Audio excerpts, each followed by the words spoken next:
Arnaud, bonjour. Bonjour. Tu nous viens de Bruxelles, Tout à fait. mais tu es de l'université Louvain-la-Neuve. Oui, j'ai fait mes études à Louvain-la-Neuve et je travaille depuis à peu près un an à Bruxelles. Tu es un ancien d'Ilan Carré, il paraît. Effectivement, je viens juste de terminer la formation en juin dernier. La première formation, sa première promotion donc. Donc tu es un ancien de... T'en as pensé quoi de cette formation? J'ai beaucoup apprécié. En fait, ça m'a beaucoup servi au niveau des lectures, de la réflexion et de manière pratique aussi pour faire des exercices, vu que c'est à peu près ma fonction à l'universitaire. Je suis assistant, donc je donne des travaux pratiques, mais à côté de ça, je travaille sur un fonds de développement pédagogique pour améliorer les exercices existants, pour faire de la formation, de l'évaluation formative auprès des étudiants. D'accord. En tant qu'ancien de la formation, tu as vécu cette formation d'intérieur comment? Alors, j'ai beaucoup apprécié les échanges avec principalement la tutrice Sylviane Bachy. J'ai beaucoup apprécié les échanges avec les autres apprenants de la formation.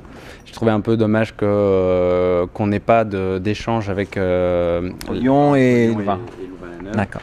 Même si les apprenants qui dépendaient de Louvain-la-Neuve étaient éparpillés à la fois en Belgique, mais aussi dans d'autres endroits du monde. On a eu des Français, des Malgaches et d'autres personnes, donc les échanges étaient assez intéressants à ce niveau-là. D'accord. Est-ce que tu en as retenu, ce que tu as appris?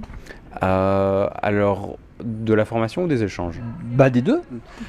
Des échanges, c'est surtout une pratique professionnelle, enfin des pratiques professionnelles et des avis différents, notamment sur l'utilisation des réseaux sociaux.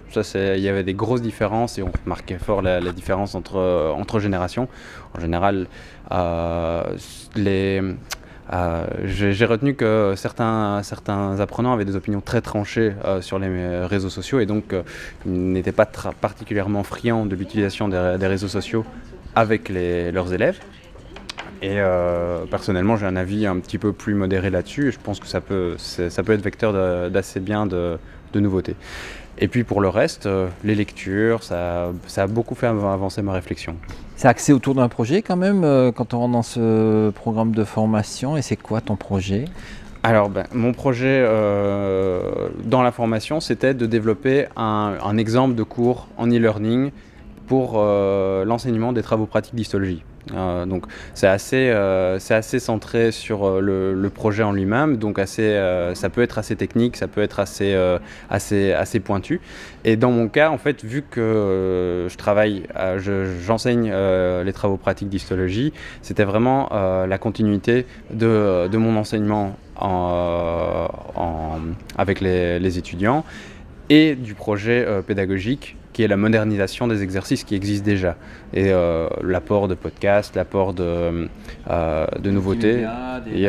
Bien sûr, tout à fait. Et donc, tout ce qui est... c'est aussi beaucoup de réflexion pour le futur.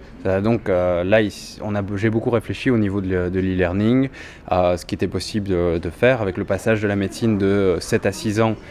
Il va falloir comprimer des cours, donc on se demande si c'est pas intéressant de mettre certaines parties de cours ou carrément des cours en entier uniquement en e-learning, avec des laboratoires multimédia, avec pas mal d'interactions tuteurs-apprenants à distance, et éventuellement faire du blended learning avec des séances en présentiel.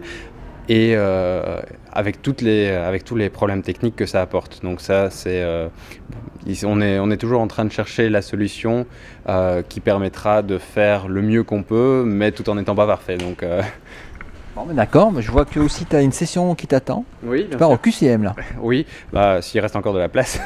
Merci. Merci à vous. L'ancien.